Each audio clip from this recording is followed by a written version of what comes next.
welcome everyone. My name is Erin, and I just have to say, first of all, I'm in my home office and I have a very loud bird.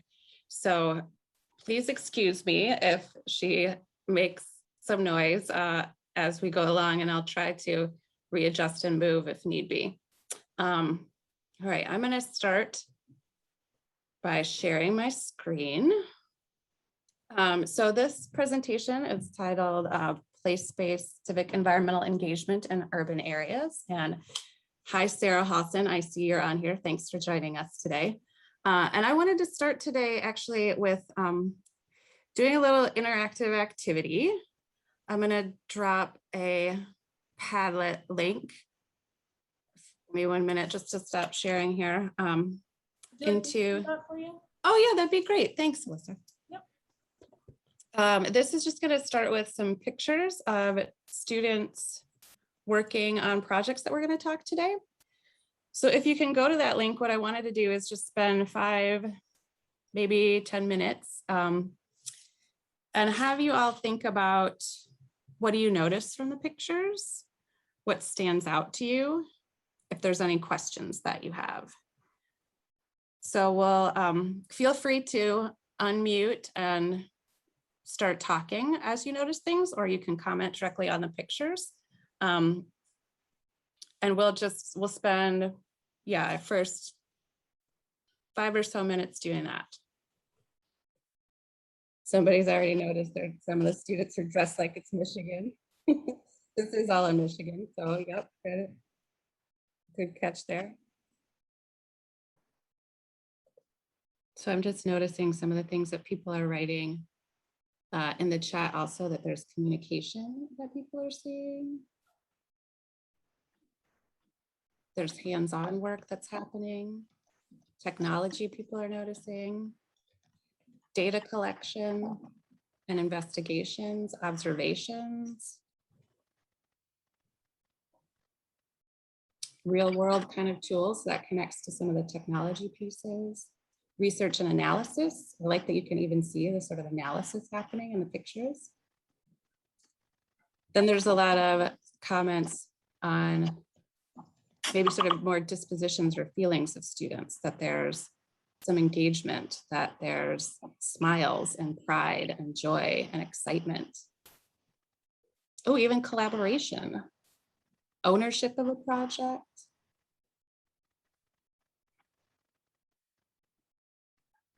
Yeah, I'm getting a lot out of this. Teamwork, youth presenting both to elders and youth presenting to youth.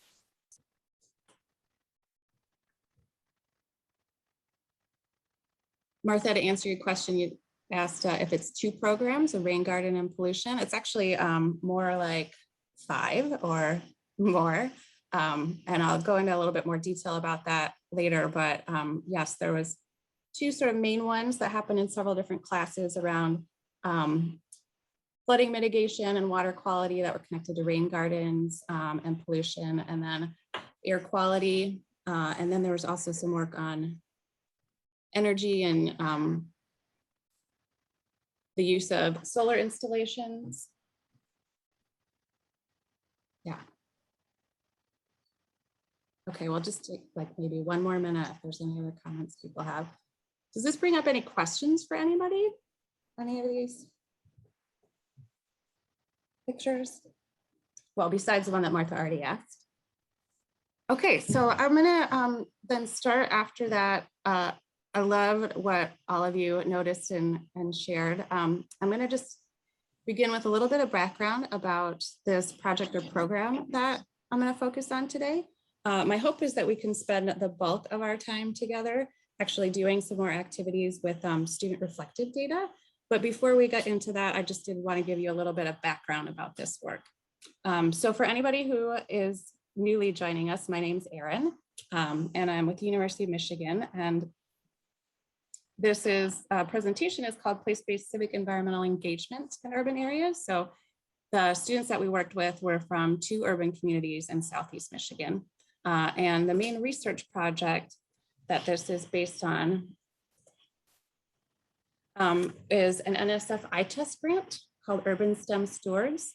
And the idea behind this was that students would work alongside their peers and alongside teachers and STEM professionals, as we call them, so community partners who work in some sort of STEM field. Generally, it was education related as well.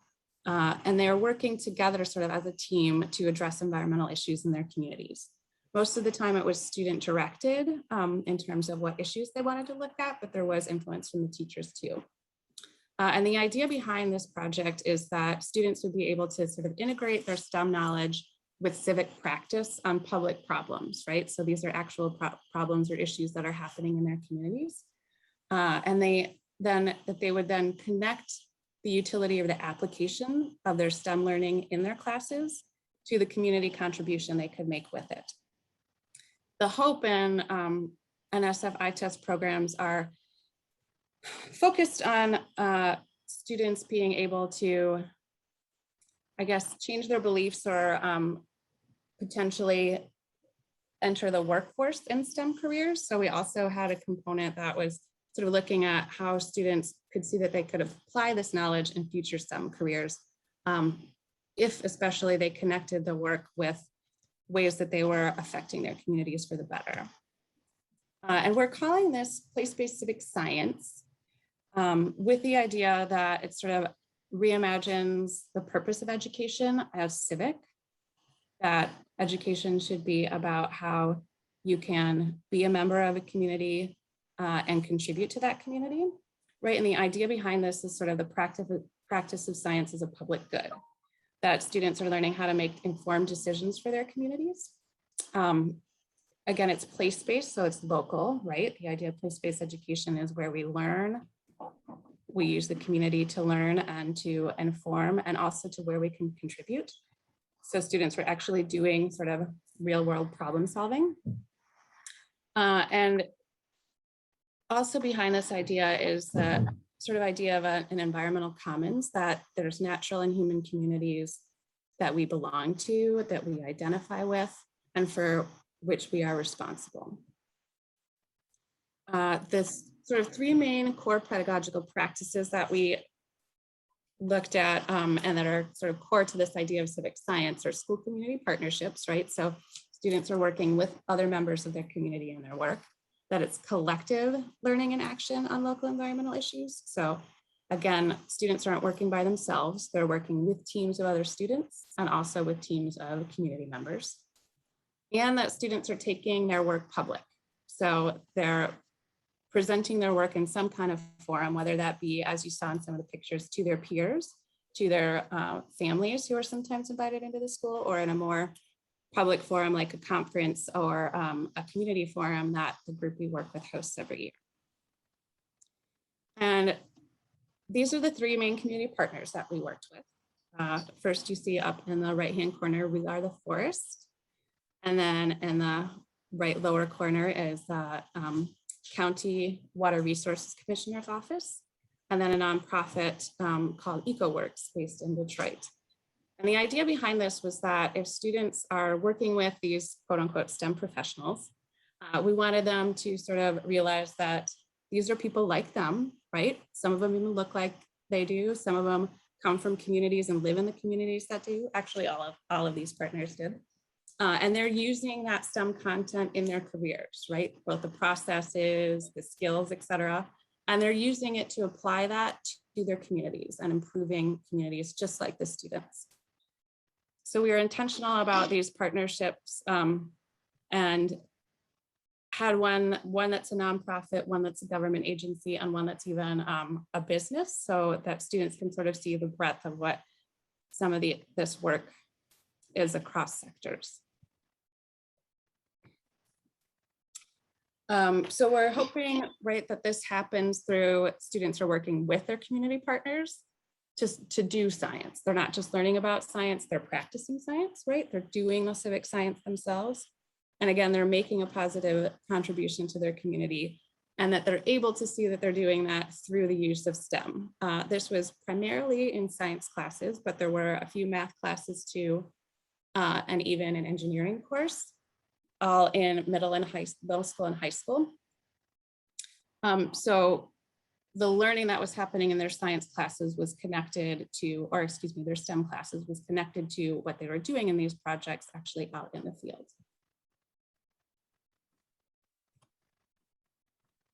And then there's, sort of the STEM knowledge and skills that they're building through this work, that they're able to identify the local environmental problem, that as you noticed in those pictures, they're out observing, they're collecting, they're analyzing data, they're interpreting that data, they're proposing, and then actually enacting a solution.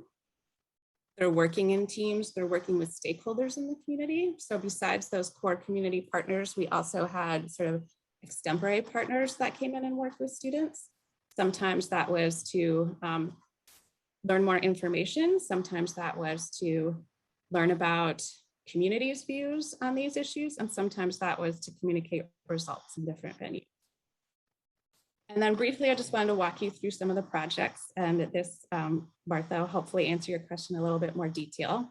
So I would say the two sort of core issues that students were looking at were ecosystem services and green infrastructure as a way to mitigate flooding on school grounds. So we had a group of students who had a flooded soccer field at their school, and they looked into installing porous pavement as both a demonstration area and as a way to help some of that flooding. Connected to that was this group, a couple groups who learned about water pollution and also the flooding issues in terms of water quality, and then worked to install rain gardens at their schools to help alleviate that. And then the other sort of main section was around air pollution and advocacy. Two of these schools are in some of the most polluted zip codes in Michigan, actually in the country, living by what used to be an incinerator, a trash incinerator in the city, and an oil refinery plant. So students went out and they had some air quality data that they collected through both their own work and in partnership with other organizations in the area. And then they worked on advocacy and education projects, both to try to get the incinerator to shut down and to make sure community members knew about air quality issues that were happening. And then two sort of smaller projects where one class worked on healthy food access in their community and their school. They designed a healthy food fair at their school.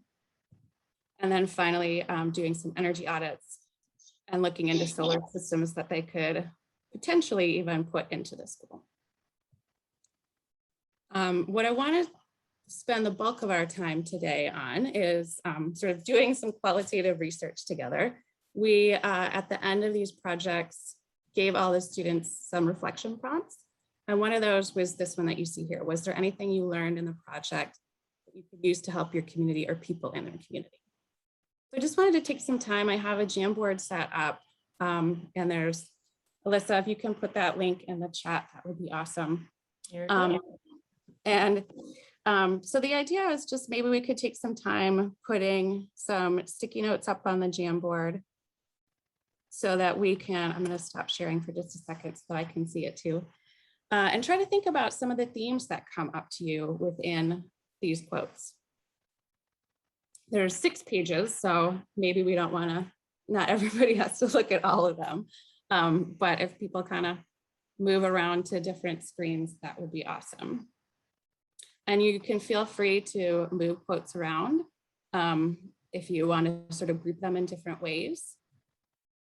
But just think about what things are coming out to you about student learning.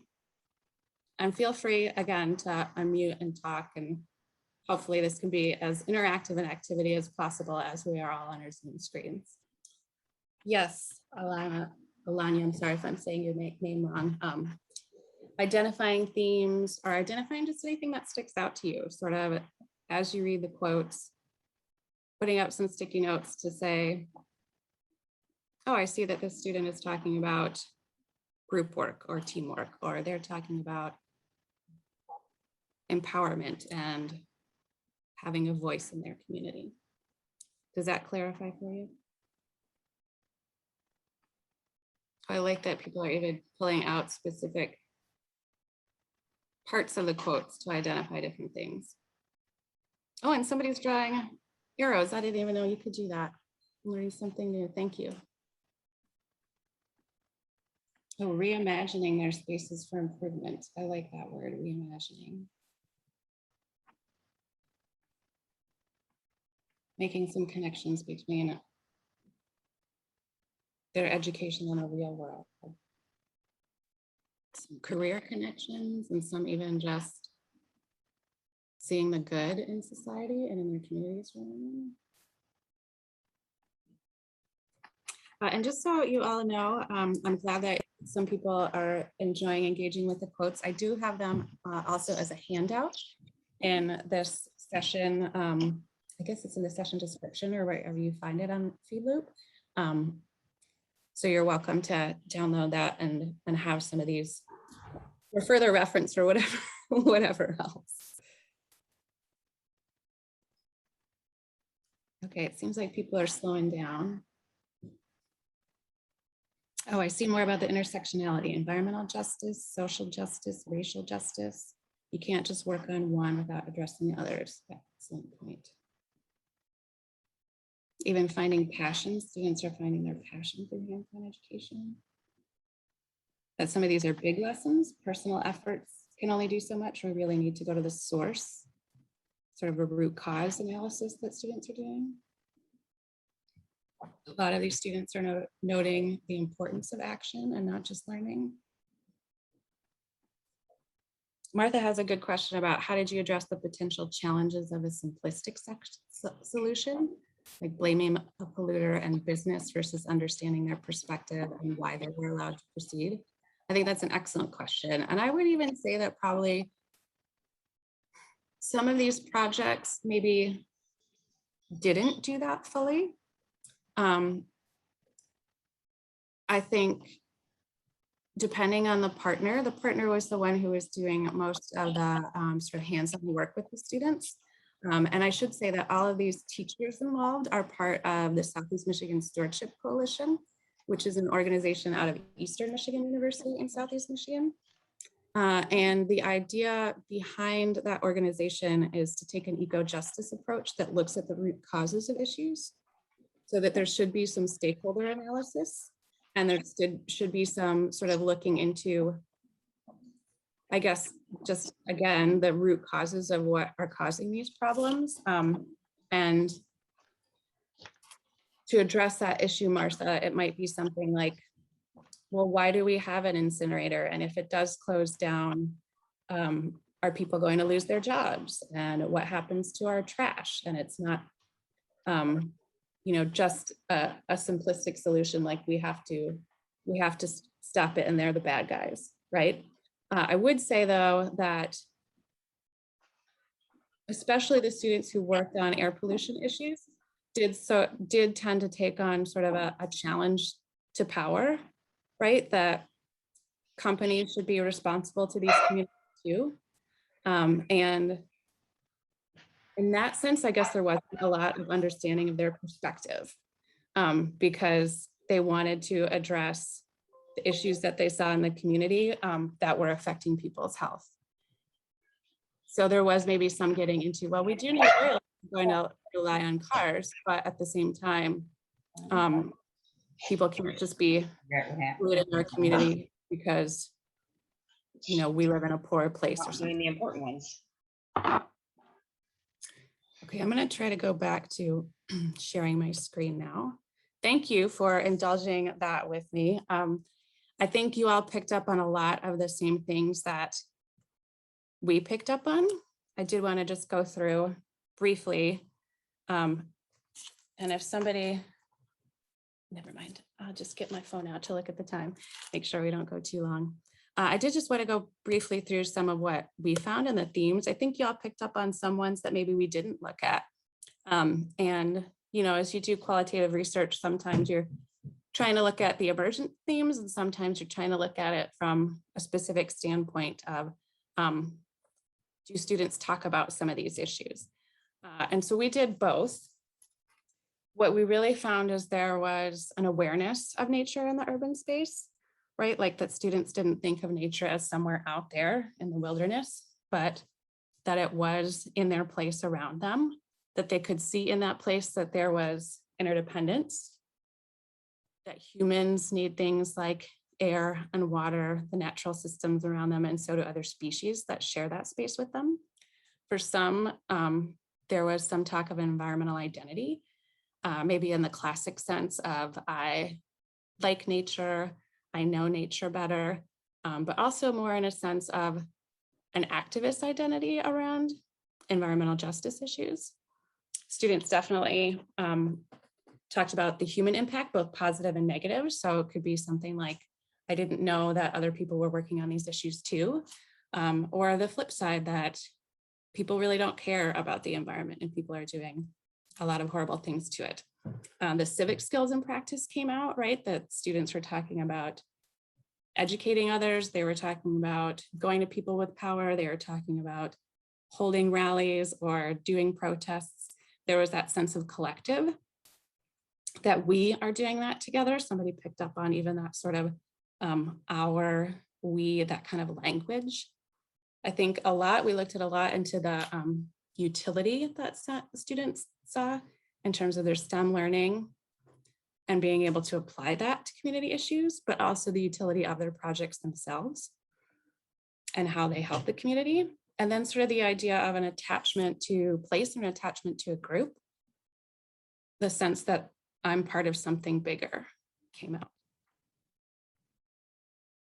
We are sort of working from a framework of an environmental commons framework that we think falls into sort of two different larger categories, right? That there's natural resources on which life depends. And so we would look at within those categories, things like the awareness of nature, the diversity and the balance of nature, the sense that there's finite resources, that there's that sense of interdependence, and we need healthy places to be healthy ourselves, right? So between the health of humans and other living things and of natural systems. And then also I want to get on to the other sort of larger thing in this environmental commons framework around that there has to be some collective deliberation and action, and that there's public spaces that we come together to do that, right? So that could be for a lot of these students, the school, or it could be the public forums that they were sharing their work in.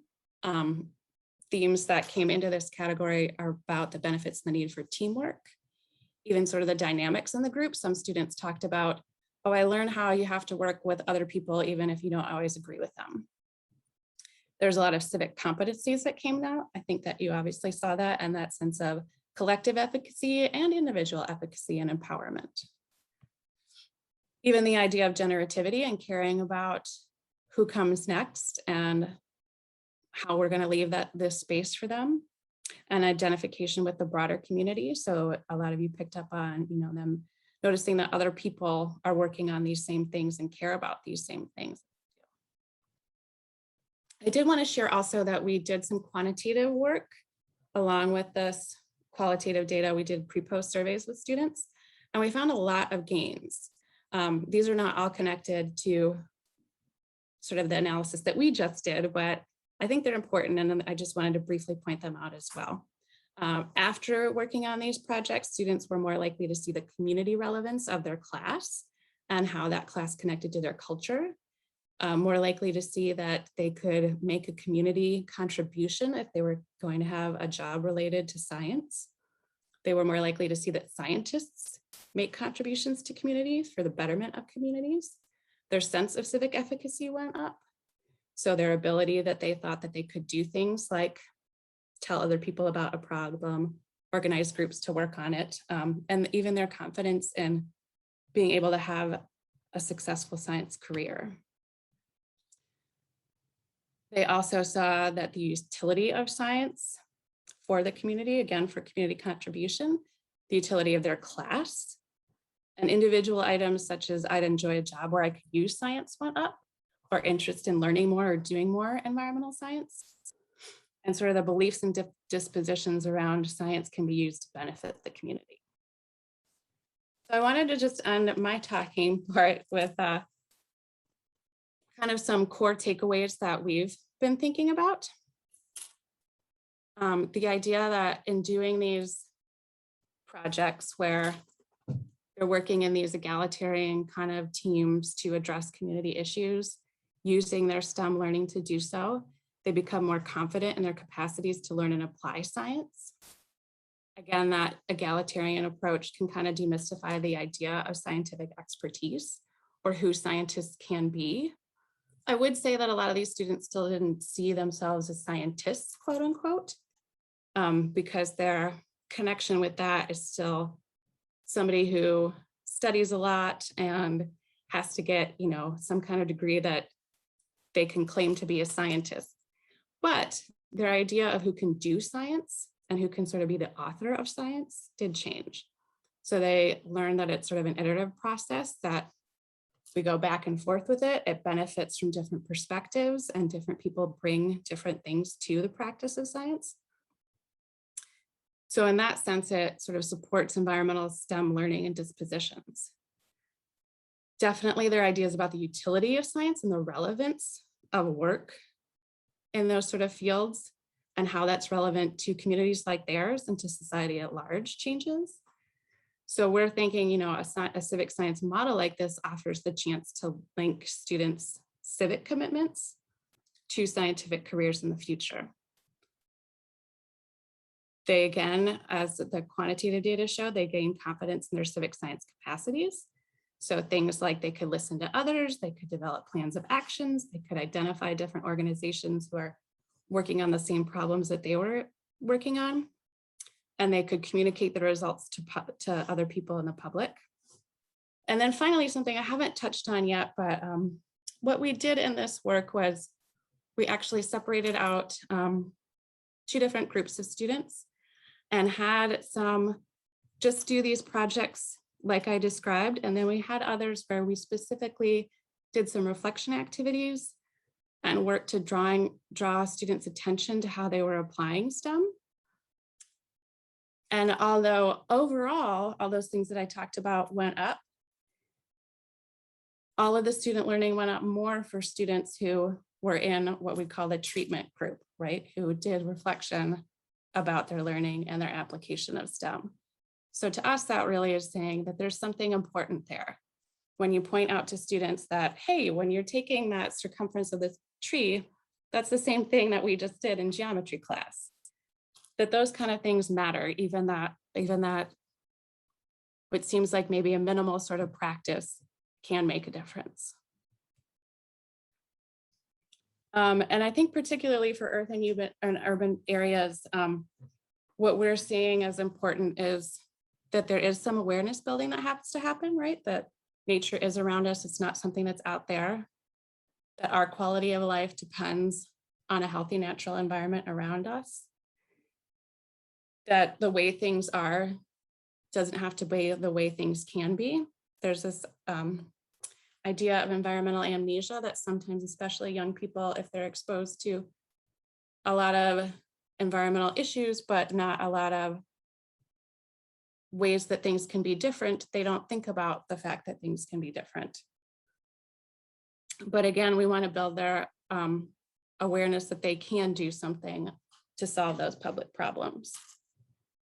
Also, that community identification is important. I think a lot of you picked up on that, both in the quotes and in some of the pictures. And that working together to solve some of these things builds efficacy. That collective action piece is really important. So I'm gonna, let's see if I can stop sharing now. And I know we only have probably another minute, but if anybody has any questions or anything you want to add or bring up, I would love to hear it. Oh, I see questions in the chat that I missed as I was going forward. There's a question about how the schools navigate any pushback on the politicized nature of this kind of learning and these activities. I would say that wasn't necessarily something that came up a lot, and probably surprisingly so, right? The majority of these schools were public schools.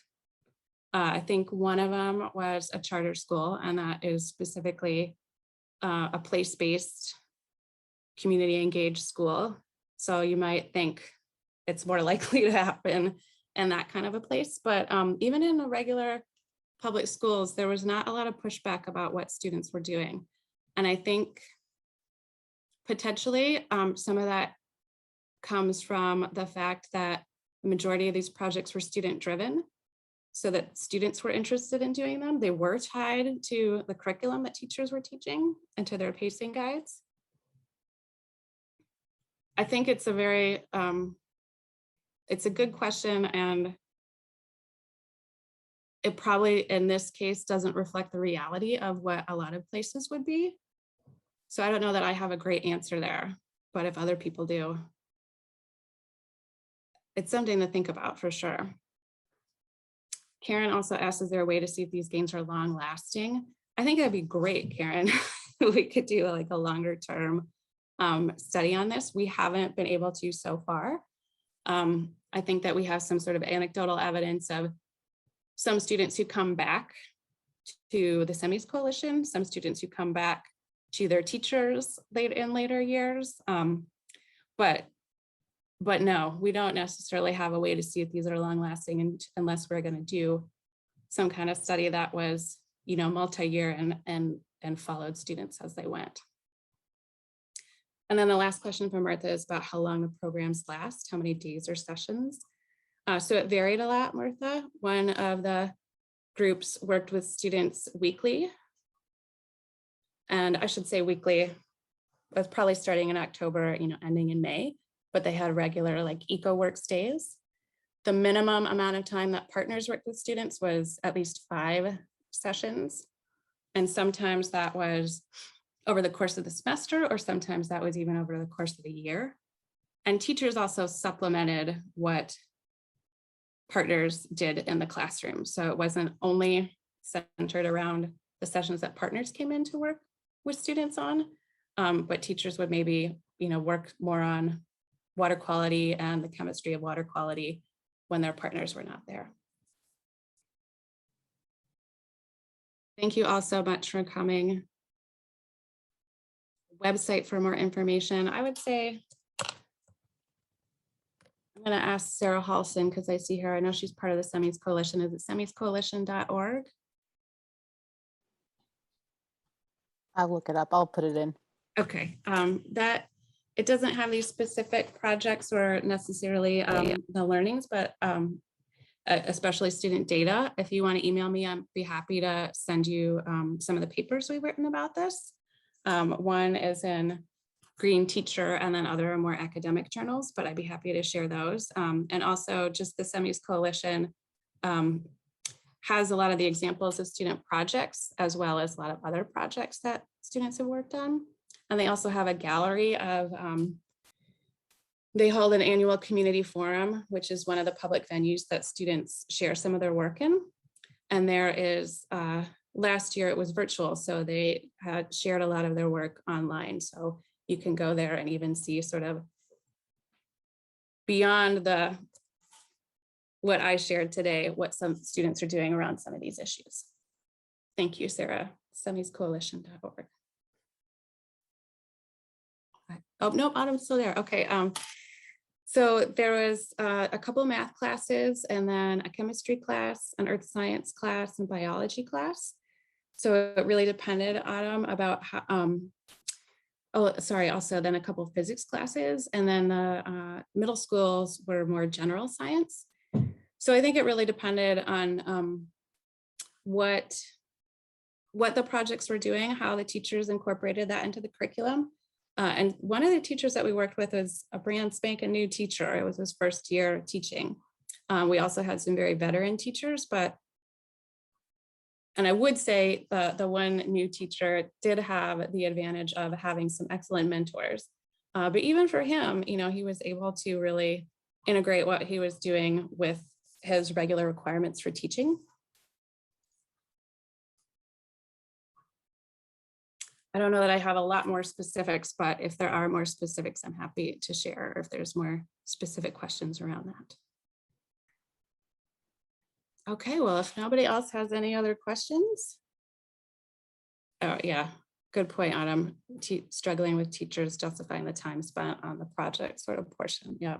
I mean, I think one thing is with the next generation science standards, with the social studies standards, the C3 framework, there's a lot of ways to connect this kind of work, right? You're supposed to be out observing, you're supposed to be investigating, you're supposed to be applying and doing. I think it gets a lot more difficult when you get down to the local school district level and the more specific curriculums that you're supposed to be teaching. But that is a way that we have been able to, I guess, sort of justify some of this work, that it is reaching the national standards as they've been outlined. Okay, well, with that, I will close. Alyssa, is there anything else that I need to do before we end? You're all set. Thank you so much, Erin. That was fantastic. Thank you, everybody. I appreciate feedback too, if there's any way to share that. And I hope y'all enjoy the rest of the conference. Off to the next session in 10 more minutes.